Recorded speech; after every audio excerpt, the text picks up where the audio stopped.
அகம் அறிவோமா குழுவினருக்கு கோவிந்தராஜ் சுப்பிரமணியன் வணக்கங்கள்.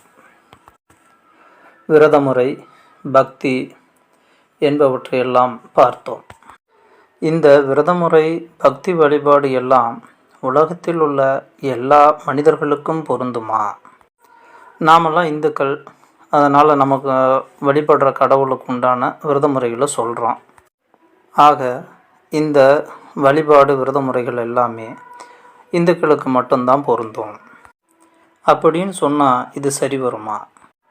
கடவுள் ஒருவர் அப்படின்னு சொல்கிறாங்க.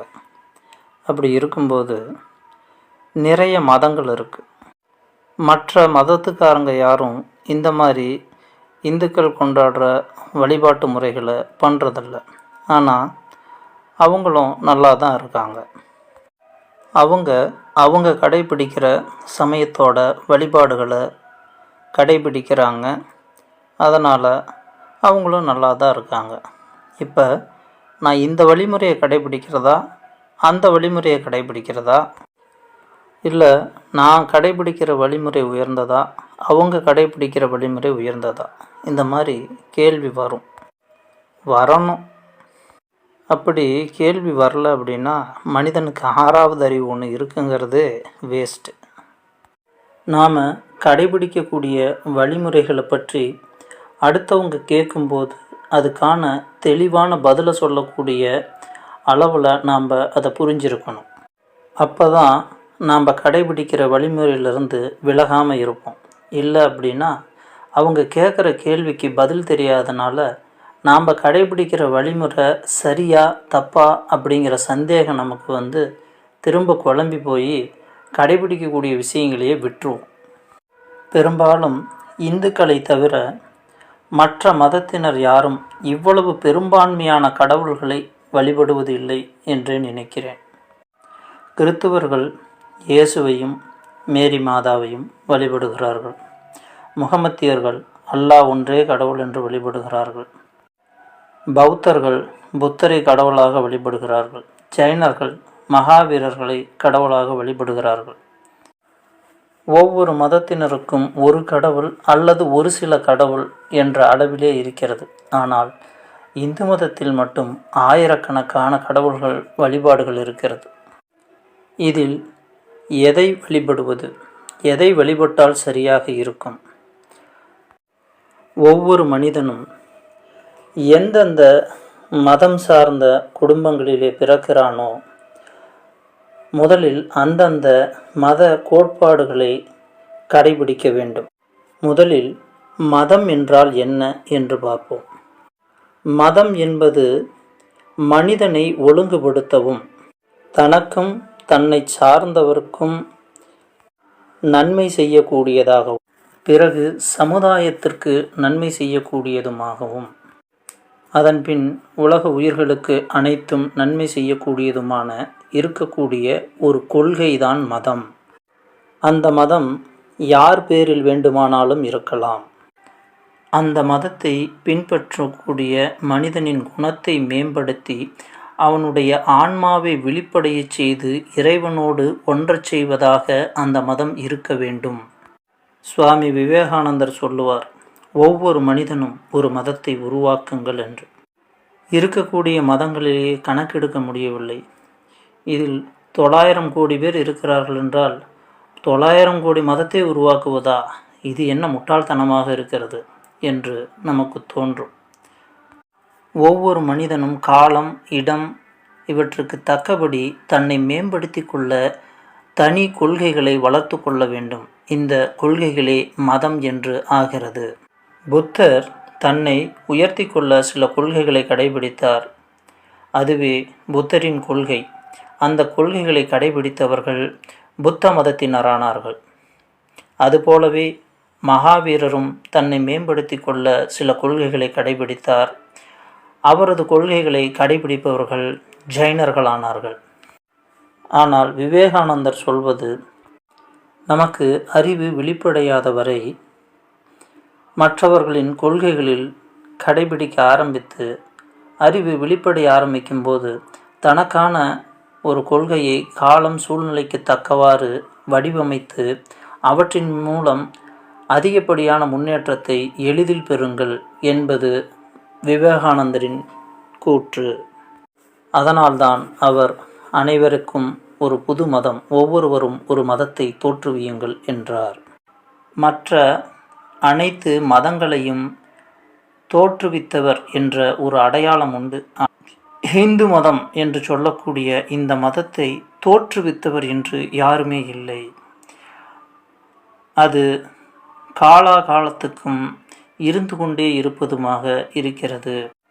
இது எவ்வாறு சாத்தியம் என்றால், ஒவ்வொரு காலத்திற்கு ஏற்ப ஒரு புதிய புதிய ஞானிகள் தோன்றி இந்த மதத்தை காலத்திற்கு ஏற்றபடி தகவமைத்து கொண்டே செல்கிறார்கள்.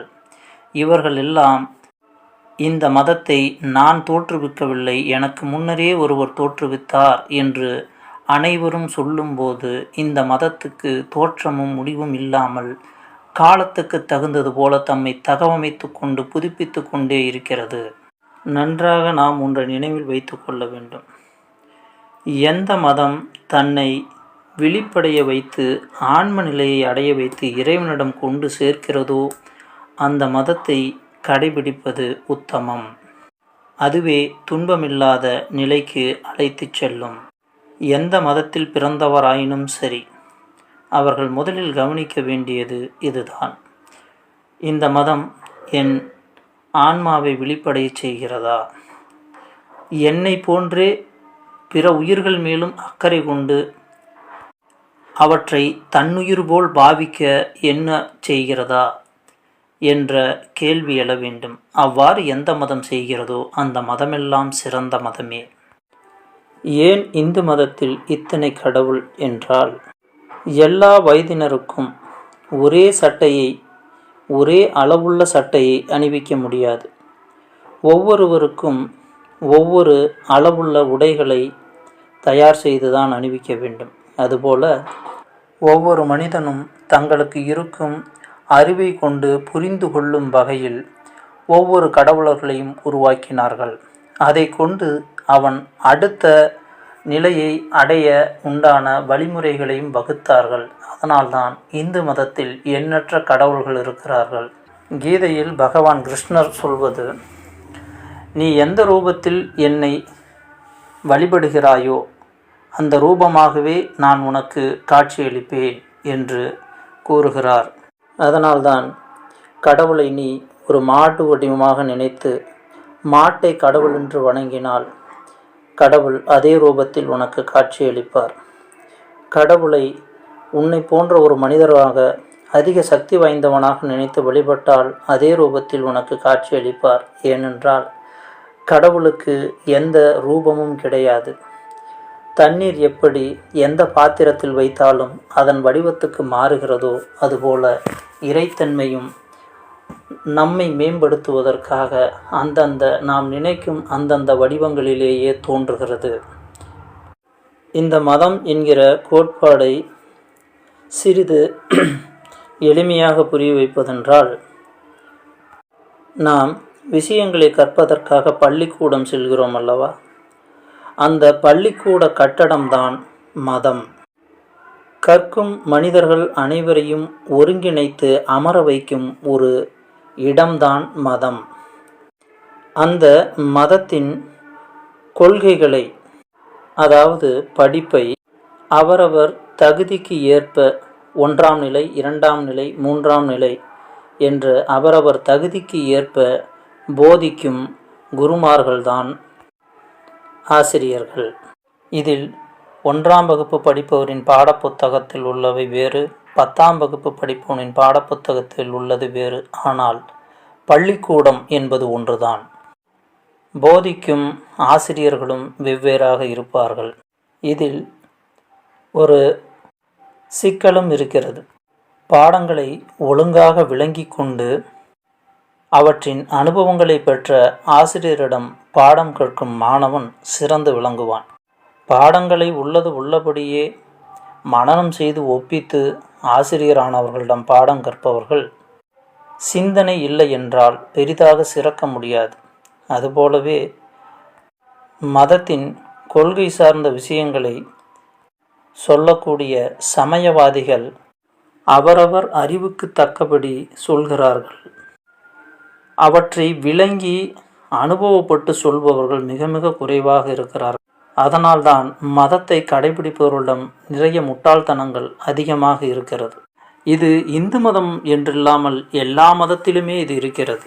ஆக மதம் என்பது அனைவரையும் ஒன்று சேர்க்கும் ஒரு இடம். அதில் போதிக்கப்படக்கூடிய விஷயம் தனக்கு மட்டும் நன்மை செய்யாமல் தன்னை சார்ந்தவர்களுக்கும் இந்த உலகத்து உயிர்களுக்கும் இயற்கைக்கும் அனைத்திற்கும் நன்மை செய்வதாக இருக்க வேண்டும். அதுவே சிறந்த மதம். இந்துக்களுக்கு ஒரு பெரிய சௌகரியம் உண்டு. தான் வழிபடும் கடவுளை பற்றி கேள்வி கேட்கலாம், மறுத்து பேசலாம், ஒரு கடவுளை விட்டு வேறு கடவுளை வழிபடலாம். ஒவ்வொரு கடவுளுக்கும் குணங்களும் தத்துவங்களும் உண்டு. நாம் இவற்றை தெரிந்து கொள்ளாமல் கடைபிடிப்பதால் தான் இவ்வளவு குழப்பம். ஒவ்வொரு கடவுளுக்குண்டான குணத்தையும் தத்துவங்களையும் தெரிந்து கொண்டால் நாம் என்ன நிலையில் இருக்கிறோம், எந்த தெய்வத்தை வழிபட்டு நம்மை மேம்படுத்தி கொள்ள வேண்டும் என்கிற அறிவு வரும். ஒவ்வொரு கடவுளும் நமக்கு ஒரு படியாக இருந்து நம்மை உயர்த்தி கொண்டே செல்லும். ஆனால் மற்ற மதங்களில் நீங்கள் கடவுள்களை மறுத்து பேச முடியாது, கேள்வி கேட்க முடியாது. சொன்னால் சொன்னபடி அப்படியே நடக்க வேண்டும், இயந்திரங்கள் போல. நீங்கள் கடவுளை மறுத்தால் அந்த மதத்தை சார்ந்தவனே இல்லை என்று கூறிவிடுவார்கள். ஆனால் இந்து மதத்தில் நாத்திகம் பேசுபவனும் இந்து என்றே தன்னை கூறிக்கொள்ளலாம். மதம் ஒன்றும் சொல்லாது. ஏனெனில் நாத்திகம் என்பதே ஆன்மீகத்தில் நுழையக்கூடிய வழிதான். வெற்று வார்த்தை பேசி நாத்திகம் பேசுவது பெரிய முன்னேற்றத்தை ஏற்படுத்தாது. கடவுள் இல்லை என்று சொன்னால் கடவுள் இல்லை என்பதற்கான ஆதாரத்தை விளங்கி சொல்ல வேண்டும். அவ்வாறு விளங்கி சொல்ல முற்பட்ட அனைவரும் நாத்திகத்திலிருந்து ஆத்திகத்துக்கு மாறியவர்களாகத்தான் இருப்பார்கள். ஆக கடவுளை மறுத்து பேச பயந்து கொண்டு ஏதோ நமக்கு முன்னால் உள்ளவர்களும் சொல்கிறார்கள், ஏதாவது இதை மறுத்து பேசி நமக்கு தீங்கு வந்து விட்டால் என்ன செய்வது, ஒரு வணக்கம் போட்டு வைப்போம் அப்படின்னு பார்க்குற இடத்துலலாம் வணக்கம் போட்டு வைக்கிறவன எந்த தத்துவத்தின் மீதும் கடவுளின் மீதும் நம்பிக்கை இல்லாதவர்கள். இவர்கள் போல முட்டாள்தனமாக இருப்பதற்கு நாத்திகராகவே இருந்து விடலாம். கடவுள் இருக்கிறதா இல்லையா என்று கேள்வி கேட்டு அதற்கு விடை தேடி கடவுளை வழிபடுபவன் கடவுளின் தன்மையை உணர்ந்து அதற்கு மரியாதை தருபவனாக இருப்பான். அவனால்தான் தன்னையும் தன்னை சார்ந்தவர்களையும் உயர்த்த முடியும். இதற்கு உதாரணம் சொல்ல வேண்டுமானால் சுவாமி விவேகானந்தர் சிறுவயதில் கடவுள் மறுப்பாளராகத்தான் இருந்தார். நன்றாக நினைவில் கொள்ள வேண்டிய ஒரு விஷயம், நாம் எந்த விஷயத்தை வேண்டுமானாலும் மறுத்து பேசலாம். ஆனால் வாயில் வார்த்தை வருகிறதென்று மறுத்து பேசிக்கொண்டே இருக்கக்கூடாது. நாம் மறுத்து பேசிய விஷயங்களை நிரூபிக்க அதுக்குண்டான ஆய்வில் இறங்க வேண்டும். அப்பொழுதுதான் அந்த விஷயத்தில் எந்தளவு உண்மை உள்ளது பொய் உள்ளது என்பதை அறிய முடியும். இன்று பெரும்பாலும் நாத்திகம் பேசுபவர்கள் எல்லாருமே ஆரம்பத்தில் தான் நாத்திகம் பேசிவிட்டோம் என்று அதில் உண்மை என்பது இல்லை, ஆனால் நான் பேசிய நாத்திகத்திலிருந்து பின்வாங்கினால் நம்மை யாரும் மதிக்க மாட்டார்கள் என்ற பயத்தால் அவர்களும் குழப்பிக்கொண்டு மற்றவர்களையும் குழப்புபவர்களாகத்தான் இருக்கிறார்கள். கடவுள் இருந்தால் பரவாயில்ல, இருந்தால் நல்லா இருக்கும் இப்படி சொல்கிறாங்களே தவிர இல்லை நான் மறுக்கிறேன், இல்லை முழுசாக மறுக்கிறேன் அப்படிங்கிறதெல்லாம் வரவே வராது. நாத்திகமும் ஆன்மீகத்தின் ஒரு பிரிவு தான். கைவல்யம் என்ற ஒரு ஆன்மீக நூல் முழுக்க முழுக்க அதனுடைய கேள்விகள் அனைத்தும் மேலோட்டமாக படிக்கும்போது நாத்திகமாகவே தெரியும். அதை வைத்து கொண்டுதான் இந்த நாத்திகர்கள் பெரும்பாலும் கேள்வி கேட்டு கொண்டிருக்கிறார்கள். ஆனால் ஆஸ்திகவாதி அந்த கேள்விக்கான விடையை தேடி ஆன்மாவை அறிந்து ஆன்மீகவாதி ஆகிறான். ஆன்மீகம் என்றால் காவி கட்டி கொண்டு சன்னியாசியாக போவது என்று அனைவரும் பெரும்பாலும் நினைத்து கொண்டிருக்கிறோம். அப்படி அல்ல. ஒவ்வொரு உயிரும் ஒரு குறிப்பிட்ட வினைகளை அனுபவித்து பக்குவம் பெற இந்த பூமியில் வந்திருக்கிறது. அதற்கு எந்த வகையான வாழ்க்கை அமைகிறதோ அந்த வாழ்க்கையிலிருந்து தான் அனுபவிக்க வேண்டிய வினைகளை அனுபவித்து கொண்டு தன்னுடைய ஆன்மாவை முன்னேற்ற பாதைக்கு அழைத்து செல்ல வேண்டும். அவ்வாறு அழைத்து செல்வதுதான் ஆன்மீகம். அதற்காகத்தான் நம் முன்னோர்கள் தனிமனிதனுக்கு அவனுடைய வாழ்க்கையை 4 பகுதியாக பிரித்தார்கள். ஏற்கனவே முன்பு விரதத்தில் பார்த்த பிரம்மச்சரியம், கிரகஸ்தன், வானப்பிரஸ்தம், சந்நியாசம். ஆக மதம் என்பது மனிதனுடைய ஆன்மாவை வெளிப்படைய செய்து அவனை தெளிவு பெறச் செய்ய வேண்டும். அவ்வாறு எந்த மதம் இருந்தாலும் அவற்றை கடைபிடியுங்கள். நீங்கள் எந்த சமூகத்தில் எந்த குலத்தில் பிறந்தாலும் அந்த குலதர்மம், குடும்ப தர்மம் இவற்றை கடைபிடியுங்கள். அந்த குலதர்மமும் குடும்ப தர்மமும் குடும்பத்தையும் குலத்தையும் சமூகத்தையும் காக்கும் வண்ணம் அதனுடைய கொள்கைகள் இருக்க வேண்டும். இன்று இருக்கும் பெரியவர்கள் பெரும்பாலும் இவற்றையெல்லாம் விட்டுவிட்டார்கள். பண தேவை கருதி பணத்தை மட்டுமே அடைவது எவ்வாறு, அது இருந்தால் மற்றவர்கள் மதிப்பார்கள் என்று குலதர்மத்தையும் குடும்ப தர்மத்தையும் மறந்துவிட்டு பணத்தின் பின்னே ஓடிக்கொண்டிருக்கிறார்கள். இதை கேட்பவர்களாவது இவற்றை அறிந்து கொண்டு அவற்றின் வழி நடந்தால் உண்மையாகவே குடும்பம் என்பது கோவிலாக மாறும். குடும்பம் என்பதை ஏன் வகுத்தார்கள், குடும்பமாக இருப்பதால் ஏற்படும் நன்மைகள் என்ன என்பதை பற்றி மீண்டும் ஒரு பதிவில் பார்க்கலாம். இனிய உறவுகளுக்கு உங்கள் கோவிந்தராஜ் சுப்பிரமணியின் வணக்கம்.